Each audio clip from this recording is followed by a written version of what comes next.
Vinícius, Israel, que nós vamos estar parcelando, vamos estar organizando para que você não fique de fora. Envie seu filho.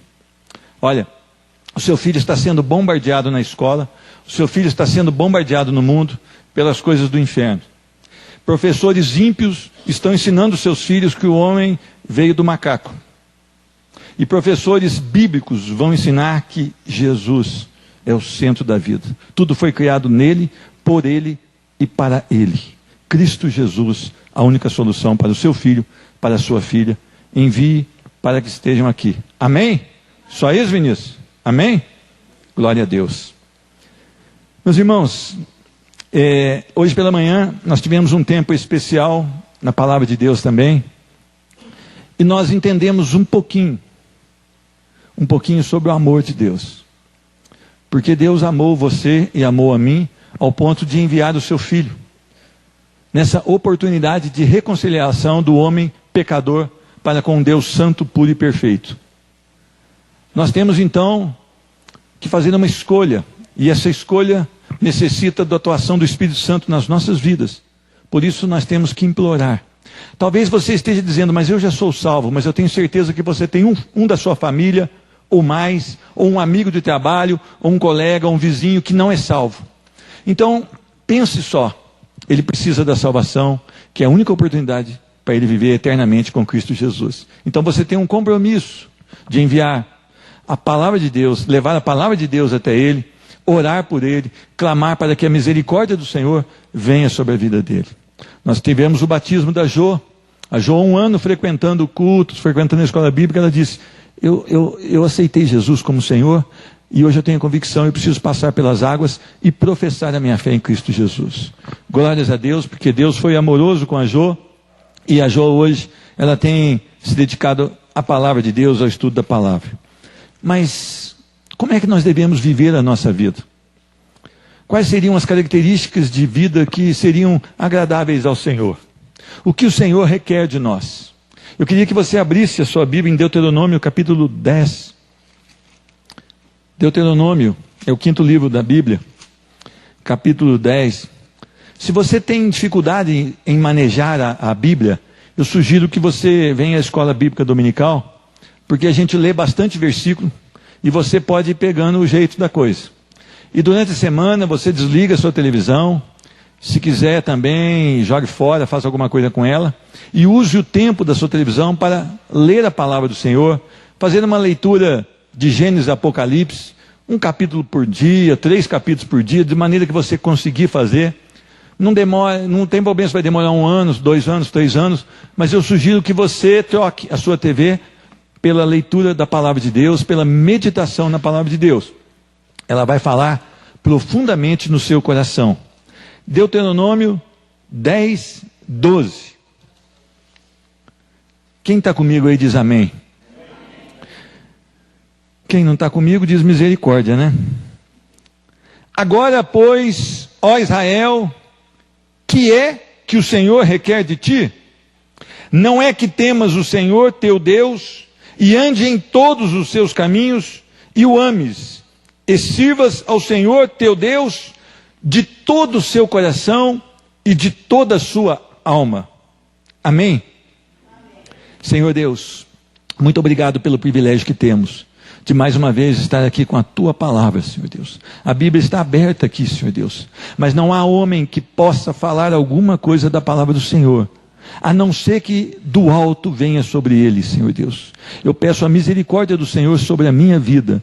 Eu peço a misericórdia do Senhor sobre os irmãos que aqui estão, Senhor Deus. Muitos aqui estão sedentos pela sua palavra, Senhor Deus. Que o Senhor vá, Senhor Deus, de encontro com a necessidade dos corações, para que os corações possam ser tratados, moldados e conformados a Cristo Jesus. Senhor Deus, Tu és o Deus que pode salvar através da Tua palavra. Tu és o Deus que pode mudar vidas através da Tua palavra. Tu és o Deus que pode curar, Senhor Deus, através da Tua palavra. Nós sabemos que todas as coisas são possíveis ao Senhor. O Senhor criou todo o universo a partir da sua palavra, Senhor Deus. A autoridade na sua palavra, a poder na sua palavra, a soberania na sua palavra. Nós entendemos, Senhor Deus, que nada acontece no universo sem que seja do seu consentimento. Senhor Deus, são coisas profundas demais para nós, mas o Senhor tem o poder para tal, Senhor Deus. Nós queremos nos curvar diante do Senhor. Nós queremos suplicar para que haja poder de Deus através da sua palavra, no nome de Jesus. Amém. Amém.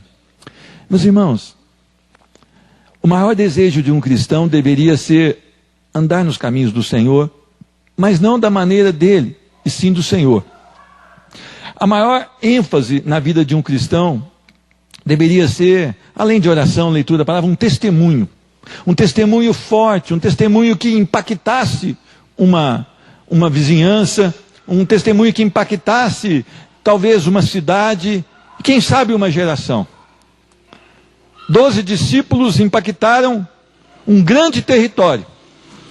E ainda há um impacto sobre gerações, quando nós lemos sobre esses homens, que tiveram uma vida totalmente entregue ao Senhor. Quando eu bato muito na igreja light hoje, uma igreja conformada com o mundo, uma igreja inchada, inflada pelas coisas desse século, é porque eu tenho cuidado com a igreja. Ontem eu estive lá na Igreja Batista Adoração, que é a nossa igreja irmã, e eu vi a profundidade da palavra, o zelo com as crianças, os jovens, que ali não tinha nenhum músico. O pastor pegava um carro, ia buscar uma professora lá, uma senhorinha já bastante idade, que trazia essa senhorinha, e a igreja pagava para que alguns jovens aprendessem música, para eles formarem ali uma banda. Mas interessante que esses jovens também receberam um chamado de ir para estudar. E eu vi que tudo isso tem sido a frutificação que o Senhor tem dado. As pessoas saíram da comodidade. As pessoas estão querendo fazer alguma coisa no reino dos céus. E isso é interessante porque a nossa vida em Cristo Jesus, ela tem que ser uma vida produtiva. Não há um homem e uma mulher que foi tocado pelo Espírito Santo de Deus que seja improdutivo, que seja passivo diante das situações. Todo homem que realmente é nascido de novo, que tem o Espírito Santo na sua vida, ele vai e produz frutos. E é interessante que a palavra diz que todo aquele que está ligado à videira verdadeira, produz frutos. E se não produzir, o agricultor corta e lança aonde? Ao fogo. Então, a característica do verdadeiro cristão é produtividade. Mas é interessante que muitas vezes nós andamos de acordo com os nossos próprios conceitos. Nós estabelecemos verdades para nós. Nós estabelecemos até deuses do nosso coração. Nós falamos que o nosso Jesus é assim, assim, assim, assim, da maneira que nós queremos que ele seja.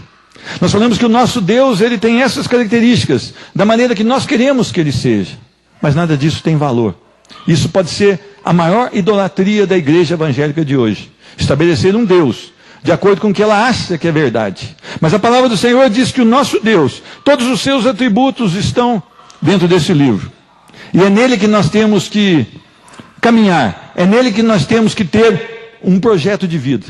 Eu queria que você atentasse para algumas características que o Senhor requer de nós. O que o Senhor requer de nós? Primeiro, temer a Deus. Meus irmãos, eu vou fazer uma pergunta simples, você não vai levantar a mão, você não vai expor a sua vida, mas você teme a Deus? Você teme a Deus em verdade? Olhar para Deus com uma reverência, com respeito, com uma submissão.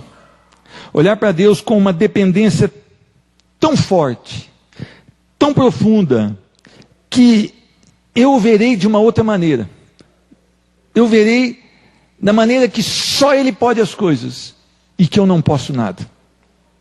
Meus irmãos, quando você vai tomar uma decisão na sua vida, qualquer que seja, uma decisão simples do dia a dia de um homem e de uma mulher, você pensa se está ou não agradando ao Senhor? Você tem cuidado. Muitas pessoas, elas querem ser reverentes. Elas chegam no templo, elas se portam diferente, alguns passam ali, às vezes eu estou aqui pregando, uns passam, ele faz um sinal, se ajoelha ali, e ele continua a sua caminhada. Mas será que isso mostra uma reverência, uma dependência de um Deus vivo, santo, poderoso?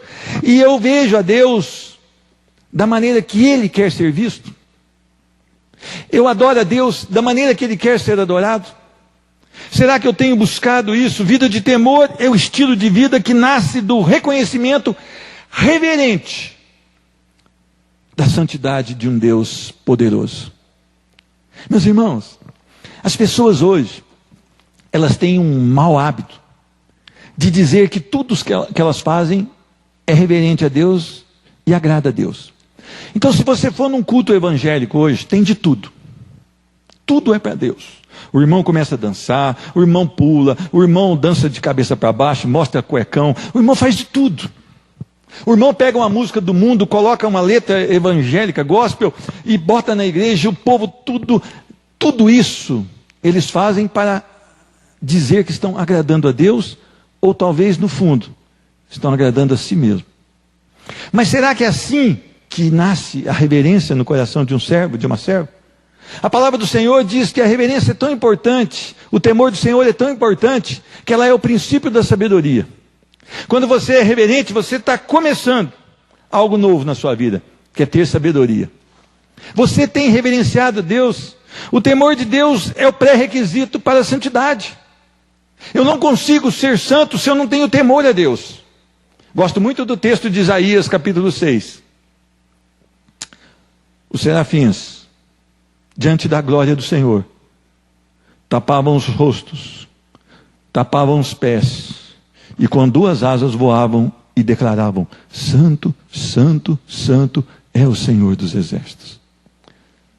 Será que nós podemos entrar num templo de adoração de qualquer maneira? Será que os irmãos podem escolher uma música para agradar o povo? Será que o louvor foi feito para levantar o povo? Tira o pé do chão. Você tirar o pé do chão na situação que ele está, já cai no tacho. O louvor não é para homens. As músicas que são entoadas aqui não são para agradar a homens, mas para declarar quem é Deus. E que todo louvor, toda reverência deve ser dada a Ele. Será que quando nós entramos naquelas portas, nós realmente estamos com o coração reverenciados a Deus? Será que quando nós vamos tomar a decisão, eu gosto muito de uma definição de temor. Temor é medo de desagradar a Deus. Olha que coisa maravilhosa. Uma mulher, quando é prendada, ela gosta de fazer uma comida saborosa que o marido gosta. Não é assim? Eu vi que a Lindalva deve pensar assim, né, Lindalva? Então o Geraldo gosta de uma tal comida. A Lindalva fica assim com uma vontade de acertar na receita para que o Geraldo fique alegre. Isso é uma comparação simples de nós, seres humanos. Mas será que a nossa postura, a nossa posição, as nossas palavras, as nossas ações, os nossos desejos são reverentes ao Senhor? Será que nós temos essa reverência? Um desejo e um medo de que vamos desagradar a Deus com as nossas palavras, com a nossa ação, com o nosso pensamento e muito mais, com as nossas omissões? Será que nós não estamos deixando de fazer aquilo que Deus chamou para que nós façamos? Será que o nosso coração está totalmente desejando um relacionamento vivo e verdadeiro com Deus que é santo, santo, santo 3 vezes? Será que isso na nossa vida se tornou mais importante do que todas as outras coisas? Será que a adoração a Deus se tornou mais importante do que todas as outras coisas? Será que quando você acorda, você pensa no Senhor? Quando você sai para o seu trabalho, você adora o Senhor e você é tão reverente a Ele? Será que quando você está lá na repartição que você trabalha, na escola que você estuda, tudo que você faz, você quer que vá convergir para a glória, para o louvor desse Deus que é santo, poderoso, que criou você, a mim e que nos deu a oportunidade de salvação através do sacrifício de seu Filho amado? Será que a cruz te traz isso à memória? Será que quando pelos olhos da fé você olha a cruz de Cristo e vê que Ele morreu pelos seus e os meus pecados, será que você deseja ter uma vida reverente a Deus? Quando tememos a Deus, nós nos sentimos como devemos nos sentir, fracos, dependentes e carentes da sua provisão, da sua direção e do seu cuidado. A igreja precisa entender que não é se ajoelhar somente aqui no templo, não é cantar e chorar, mas é uma vida de temor, é uma vida de reverência, é uma vida de respeito, é uma vida de intimidade, é uma vida de adoração a esse Deus em toda e qualquer circunstância. Nós precisamos voltar para o Evangelho da graça. Olha o que diz a palavra do Senhor no Salmo 34, 11. Vinde, meninos, ouvi-me, e eu vos ensinarei o temor do Senhor. Maravilha. Como o Senhor é bom. Como o Senhor é bom. Nós precisamos ter uma vida totalmente voltada para Deus. Tudo que você fizer, faça em temor ao Senhor. Se dobre, se curve. Não só com o seu corpo. Porque é muito fácil eu dar uma de crente aqui dentro. Mas eu preciso viver como crente lá fora. A minha esposa tem que falar, lá vai um varão crente. Deus me deu um homem crente. O seu esposo, dona, irmã, ele tem que falar, casei com uma mulher crente, reverente a Deus, que teme a Deus. A vida dela me mostra Cristo. Filhos, vocês têm mostrado Cristo para os seus pais, através de uma vida totalmente dependente dele. A segunda instrução que a palavra nos dá, depois que temas o Senhor, teu Deus, andes em todos os seus caminhos. Como chamamos Deus de Pai, se não amamos os seus caminhos? Como dizemos que Deus nos salvou, se durante a semana nós não temos nenhuma intimidade, nenhuma relação com a palavra? Acampamento 2018, Igreja Batista do Kennedy, intimidade com Deus.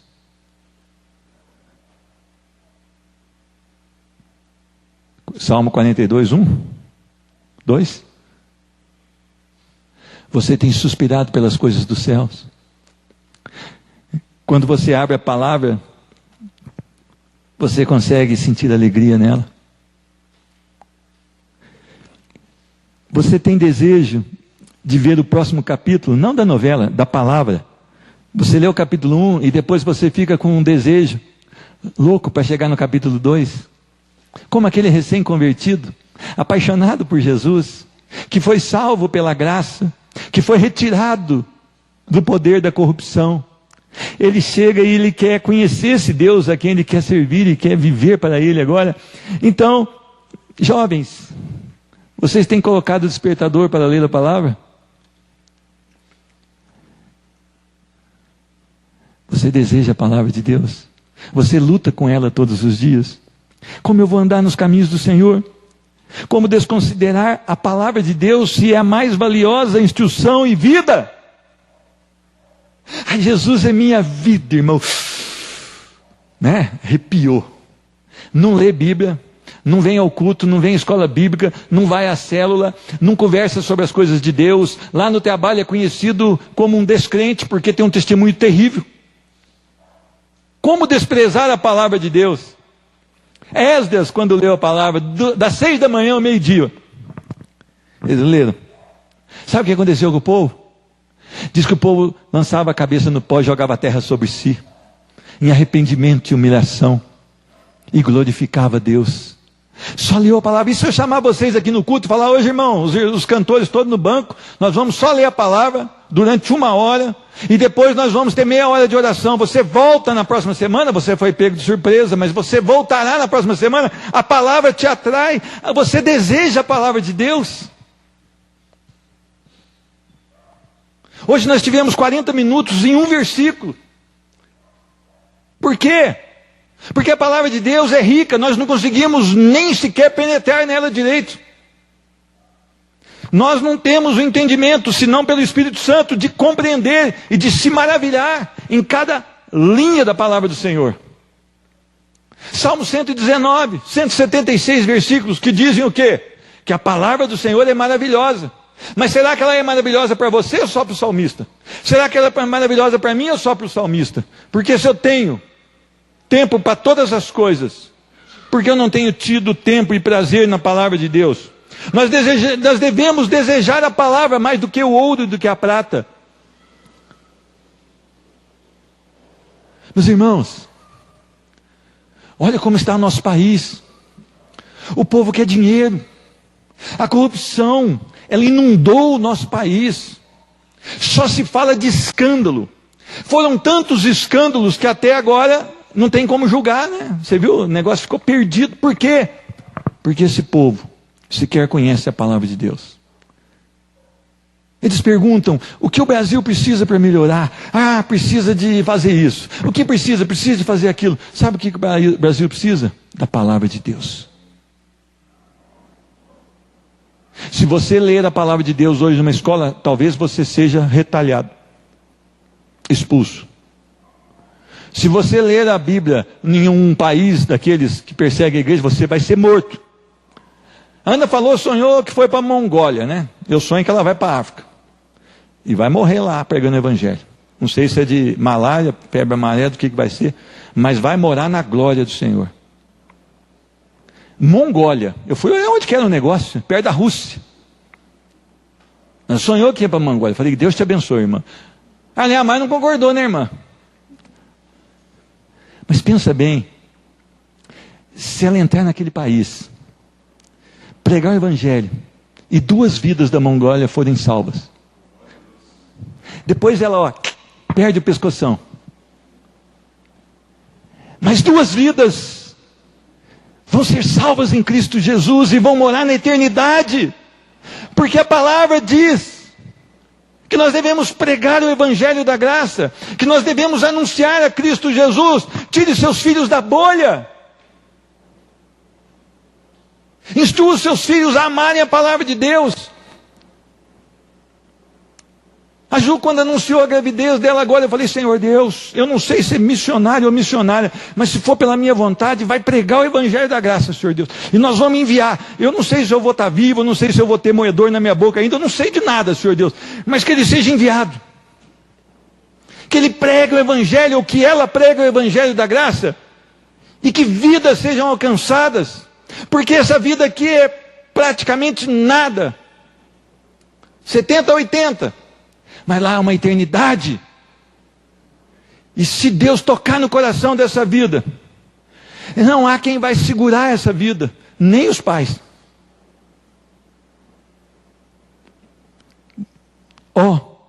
Quanto amo a tua lei, é a minha meditação em todo dia. Salmo 119, 97. Eu brinco com os adolescentes, né? E a adolescente estudou a palavra hoje? Leu bastante. Algumas adolescentes chegam e falam, olha, eu li, e foi esse o texto. Glória a Deus. Glória a Deus.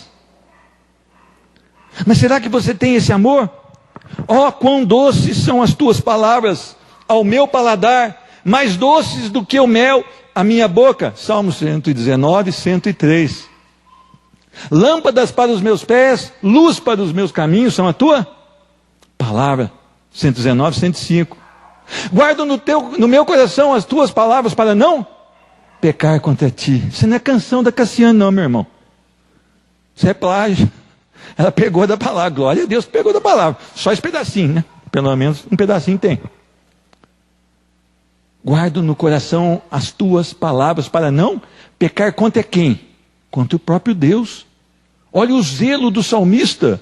Ele precisa da palavra para que ele não ofenda a Deus, para que ele não transgrida os estatutos do Senhor. O quanto você tem amado a palavra, a tua palavra é muito pura, portanto o teu servo a ama. Pequeno sou e desprezado, porém não esqueço dos teus mandamentos. A tua justiça é uma justiça eterna, e a tua lei é a verdade. Aflição e angústia se apoderam de mim, contudo os teus mandamentos são o meu prazer. Salmo 119, 140, 143. Você ama a palavra do Senhor? Você vive para a glória do Senhor? Você deseja a palavra do Senhor? Você estuda a palavra do Senhor? Você medita na palavra do Senhor? É o que o Senhor requer de você. É o que o Senhor requer de mim. A nossa vida tem que ser totalmente diferente. Nós não podemos perder mais tempo como temos perdido. Eu sei que você precisa trabalhar, e Deus te abriu a porta de trabalho, mas durante o intervalo medite na palavra, estude a palavra. Durante o trabalhar, concentre-se no trabalho, mas medite.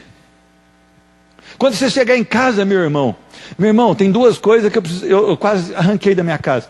Agora eu libertei. Fui liberto. Não sei se foi o pastor Jéssica que orou, mas foi liberto. Sofá. Sofá é uma peste, irmão. Aquilo é ferramenta de Satanás às vezes. Você chega, você deita naquilo e fica relaxado. E o diabo ainda fala, você merece. Não fala mesmo? Aí que você fica todo por todo. E aí você tem um negócio que chama controle remoto. Aquilo é pior do que tudo. Aí do sofá você faz pique. Para não orar, você vê até o... Como é que chama? Patrulha canina. Para não orar, até isso você assiste. E se diverte nisso. Assim que nós somos. Mas Deus não quer isso de nós. Deus requer que nós amamos os seus estatutos, que nós tenhamos uma vida na sua palavra e que nós possamos andar nos seus caminhos. Ande nos caminhos do Senhor, conheça a vontade do Senhor, conheça quem Deus é através da sua palavra, viva para louvor da sua glória. Tem mais uma coisa que Deus requer de nós: amar a Deus e o ames. Meus irmãos, amar a Deus pode ser uma expressão de um legalista. Você pode fazer um tanto de coisa aí, só externamente, sem viver para a glória do Senhor, sem o amar. Um casamento, muitas vezes, ele é levado por um tempo dessa maneira. Não há amor, mas há ali um legalismo, há ali um fingimento e talvez até uma hipocrisia. Isso não é o correto, não é o que Deus espera de um casamento, mas não é o que Deus espera de um relacionamento com Ele. É pôr as regras acima de Deus, e pôr regras que normalmente nascem e brotam no nosso próprio coração. Por isso muitas igrejas estão ali, não pode isso, não pode aquilo, não pode isso, não pode aquilo, mas são regras de homens. Quando eu era mais jovem, isso faz muito tempo, acho que a maioria não é nascido, só eu e o pastor Gerson aqui, nem o irmão Luiz, não era? As mulheres de uma determinada doutrina usavam saias. E elas não poderiam usar calça comprida. Mas passado o tempo, duas coisas aconteceram. A saia subiu, e durante a semana elas usam calça comprida. Se tornou um legalismo. Porque se vai agradar a Deus, a saia tem que ser todo dia, toda hora e sempre. E ela deve ficar onde estava. Mas ela está subindo. Ou o jeito que você tem o cabelo, ou o jeito que você vai usar a sua vida. Você precisa ver se está na palavra do Senhor. Se você achou que Deus quer que você use, glória a Deus, irmão. Irmã, use, não há problema nenhum. Mas que não seja algo externo. Que não seja algo que nasceu e brotou no seu coração para tentar chamar a atenção de Deus. Talvez isso não seja amar a Deus. É interessante que os legalistas sempre exigem das outras pessoas aquilo que eles pensam que é certo. E eles colocam peso sobre outras pessoas. Quando eu dou meu testemunho, que eu deixei de assistir televisão, eu falei, isso não é doutrina para a igreja. Isso é eu com Deus. Essa cara aqui pôs pressão na turma? Não, né? Porque não é para pôr. Se não brotar no seu coração, se não for um desejo do seu coração, vai ser uma regra legalista. Vai ser algo que não vai trazer nada para a sua vida. Então eu dou a minha experiência e falo, a experiência do Pedro. Aí eu lembro você do versículo, quer comais, quer bebais, quer façais qualquer outra coisa, façais tudo para a glória do Senhor. Aí você toma a tua decisão. Respondeu Jesus, agora eu vou mostrar aqui que é amar a Deus, pela palavra, não é o que eu acho, é a palavra. Respondeu Jesus, se alguém me ama, guardará a minha palavra. E o Pai o amará. Nós viremos a Ele e faremos nele morada. Olha que maravilha. Aquele que não me ama, não guarda as minhas palavras. Estas palavras que vocês estão ouvindo, não são minhas. São de meu Pai que me enviou. João 14, 23 e 24. Então, qual que é a característica daquele que ama Deus? Guarda as suas palavras. Agora, como que você vai guardar aquilo que você não conhece? Como que você vai guardar aquilo que você não tem apreço? Como que você vai guardar aquilo que você não maneja? Não há como. Uma característica de um crente é amar a palavra do Senhor, mas viver a palavra do Senhor. expressar através da sua vida um constante louvor e adoração a Deus. Nós não viemos aqui em um culto de adoração, nós continuamos na nossa vida adorando ao Senhor. E essa expressão, ela tem que ser bíblica. Você tem que fazer isso com todo o seu coração, com todo o seu ser. Não é de qualquer maneira. Você ama Deus? Responda dentro do seu coração. Você ama Deus? Você tem o desejo de guardar a sua palavra? Você tem apreço em obedecer a Deus em toda a sua vida? É a mesma coisa um jovem que diz, eu amo meu pai, mas só dá desgosto para esse pai. Que amor é esse que está matando o pai? Uma jovem que o pai cria, que o pai traz com muito carinho, com muito amor, e o pai ensina, educa. Se essa jovem ama esse pai, ela vai ser obediente a esse pai. Ela só não vai fazer aquilo que o pai mandar se for contra a palavra do Senhor. Mas ela não vai brigar com o pai. Ela vai honrar o seu pai. Isso é amor. Amor entre nós aqui. Quanto mais há um Deus santo, poderoso e maravilhoso. Você tem amado a Deus? E a palavra continua nesse versículo pequeno. Ames e sirvas ao Senhor. Sirvas ao Senhor de que maneira? De todo o seu coração, de toda a sua alma. Meus irmãos, o ministério é uma bênção, mas ele pode acabar com a vida espiritual de uma pessoa. Se você não faz da maneira que Cristo quer que você faça, é melhor não fazer. Tome cuidado com a sua vida. Porque não é só fazer, é por que está fazendo. O Senhor não vê atitude, mas Ele vê a intenção do coração. E nós seremos cobrados, não só porque fizemos, mas ou não só quanto fizemos, mas por que fizemos. Como fizemos. A palavra do Senhor diz que alguns homens iam e colocavam suas ofertas no gasofilácio. E ofertas generosas. Mas veio uma viúva e colocou ali a moedinha. Diz a palavra que o Senhor se agradou da viúva.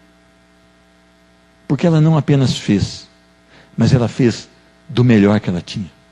Ela não apenas deu a sobra do que ela tinha, mas ela deu tudo. Então o Senhor, Ele não fala da quantidade, Ele fala do coração dessa viúva. Então não adianta você ter 8 ministérios na igreja. Nossa, irmão, eu só tenho 8 ministérios. Eu trabalho em tudo, desencapetamento, língua de anjo, não sei o que, sou mestre, professor, apóstolo, discípulo, sou tudo na igreja. Mas será que agrada ao Pai? Será que é realmente voltado para o Senhor? Será que faz para louvor e glória desse Deus que é santo, poderoso e maravilhoso? Eu vou abrir aqui em Hebreus 11, que eu não posso deixar de ler algumas passagens de Hebreus 11. Um texto que me inspira muito. A galeria dos heróis da fé. Olha o que diz a palavra aqui a partir do versículo 23. A vida de Moisés. Hebreus 11, 23 diz: pela fé Moisés, apenas nascido, foi ocultado por seus pais durante 3 meses, porque viram que a criança era formosa. Também não ficaram amedrontados pelo decreto do rei. Pela fé Moisés, quando já homem feito, recusou. Recusou o quê? Ser chamado de filho da filha de Faraó. Preferindo o quê? Ser maltratado junto com o povo de Deus, a usufruir os prazeres transitórios do pecado. Sabe o que é isso? É uma decisão de um homem que tinha tudo para ter uma vida confortável no palácio. Ele não suportou essa vida confortável, porque o desejo dele era servir a Deus. Então ele recusou ter o título de filho da filha de Faraó. Ele foi embora. Ele deixou para trás. E ele recusou também usufruir dos prazeres transitórios do pecado. Sabe o que é isso? Amor a Deus. Sabe quando o pecado bate à sua porta?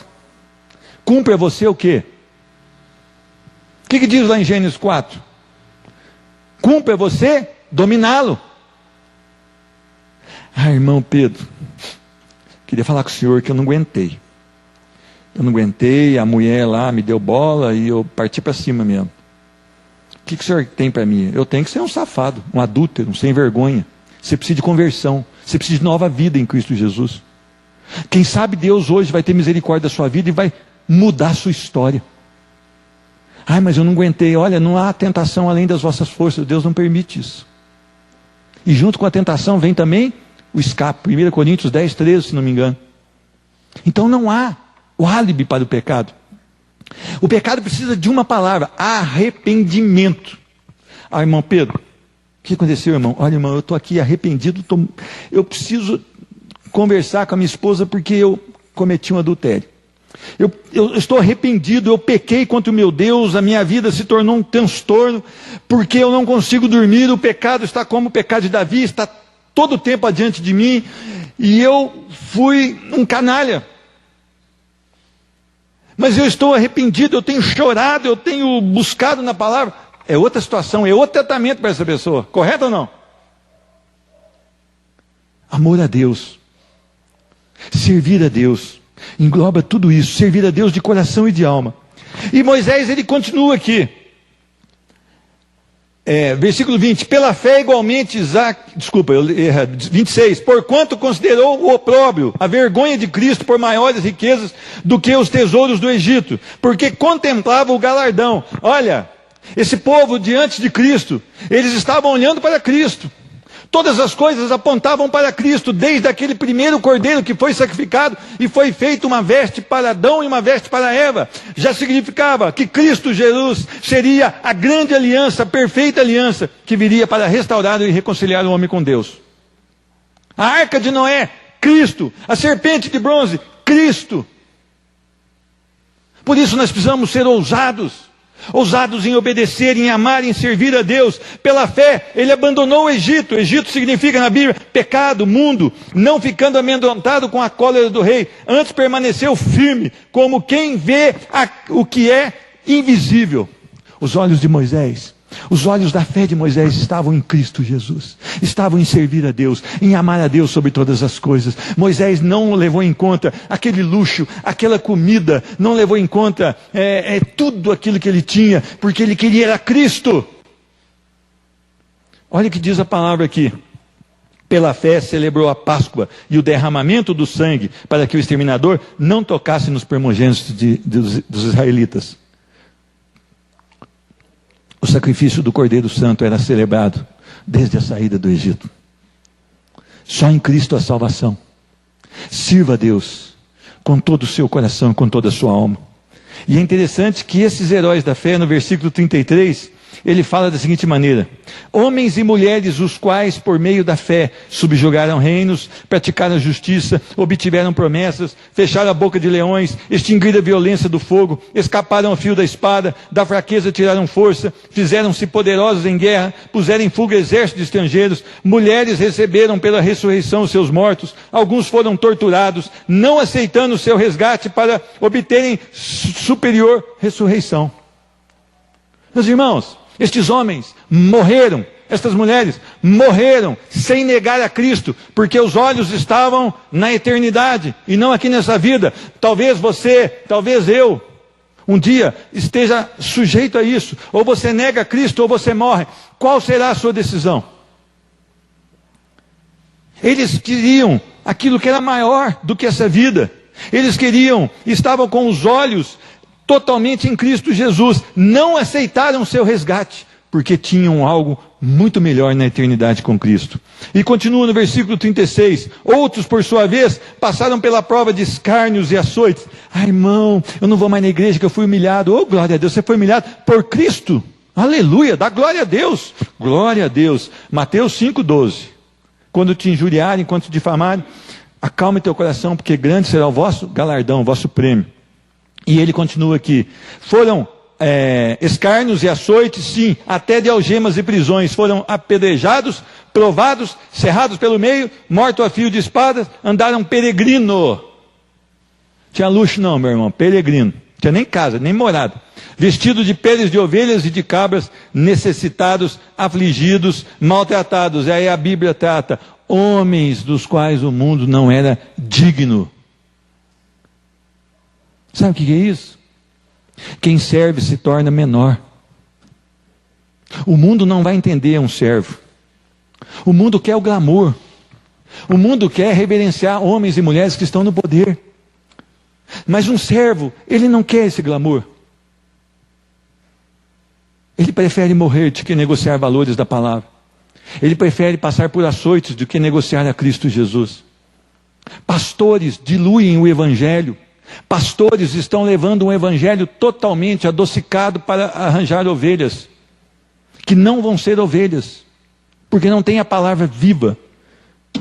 Não negocie os valores da palavra. Sirva a Deus de coração e de alma, ainda que lhe custe toda a sua vida. Viva para louvor e glória do Senhor. Meus irmãos, o que Deus requer de nós? Temer a Deus, andar nos seus caminhos, amar a Deus, servir a Deus de coração e alma. Você tem amado a Deus? Você tem vivido para louvor da sua glória? Chega de brincar de crente. Chega de brincar de ser evangélico.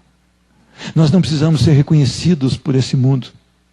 Nós não precisamos ser reverenciados nesse mundo. Você não precisa ter uma placa cidadão emérito. Você precisa ter uma placa no seu coração, cidadão dos céus.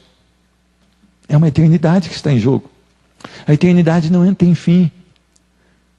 Se nós pudéssemos mensurar a eternidade, talvez nós estaríamos muito mais aflitos e não tranquilos como estamos agora. Pelo menos aquelas pessoas que ainda não têm Jesus no coração. E a palavra do Senhor, ela encerra no versículo 16, que eu não li de Deuteronômio. É só mais um versículo aqui, que eu quero trazer para a igreja com todo carinho. Versículo 16 do capítulo 10 diz: circuncidai, pois, o vosso coração, e não mais endureçais a vossa cerviz. Pare de ser um crente fraudulento. Pare. Não seja. Eu tenho experiência própria. Eu fui esse crente fraudulento. Durante muitos anos, e pela misericórdia de Deus, eu fui salvo. Circuncidai o vosso coração. Olhe para Cristo Jesus. Se você está sentindo que você não preenche nenhum desses requisitos, daquilo que Deus espera de você, se você não preenche nenhum, implore pela misericórdia do Senhor hoje sobre a sua vida. Peça que Ele toque com o seu Espírito Santo na sua vida, para que você possa ter uma nova visão de quem é Deus e de quem é você. Arrependa-se. Circuncidado de coração é quem tem uma nova vida em Cristo Jesus, é quem olhou para a cruz, entendeu o sacrifício, se arrependeu e se entregou a Cristo Jesus. É para quem morreu para si mesmo, tomou a sua cruz e segue a Cristo Jesus.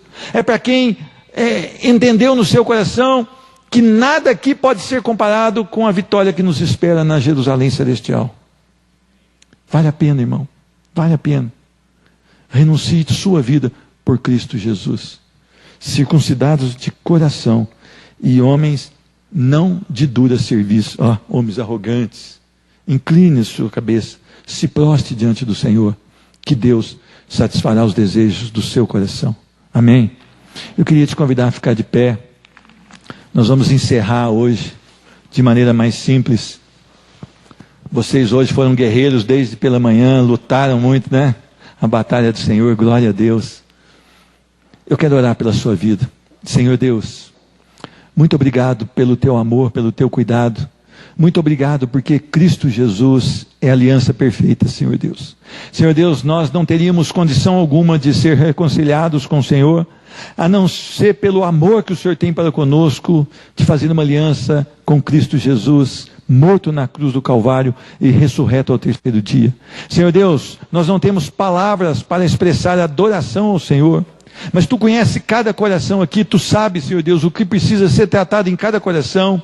É com muito temor, Senhor Deus, que nós lemos a Tua palavra hoje, que nós cantamos cânticos de adoração, que nós ofertamos, tudo isso com muito temor, mas nós queremos viver totalmente para louvor da Sua glória. Nos ensina, Senhor Deus, nos ensina, Senhor Deus, a andar da maneira que o Senhor requer de nós. Faz um milagre em cada coração, que a bênção aqui essa noite seja extensiva aos familiares e principalmente aos familiares que ainda não se converteram a Cristo Jesus. Que todos eles sejam tocados pelo poder do Espírito Santo e que em breve possam declarar que Jesus Cristo é o Senhor, não com seus lábios somente, mas com seus corações totalmente curados por Cristo Jesus. Senhor Deus, que essa semana seja uma semana onde nós vamos esmerar a nossa vida para louvar ao Senhor através do nosso testemunho. Senhor Deus, nós temos pecado contra o Senhor, nos perdoa, mas nos dá uma semana de ousadia na Tua palavra. Nós queremos tomar decisões corretas e coerentes como um cristão que ama Cristo Jesus. Faz um milagre em cada vida, no nome de Jesus Cristo. Oh Senhor Deus, que a maravilhosa graça do nosso Senhor Jesus Cristo, o amor de Deus Pai, a comunhão e a consolação do Espírito Santo seja liberada sobre essa igreja, no nome de Jesus Cristo. Amém, amém e amém. Deus te abençoe e a paz do Senhor Jesus Cristo.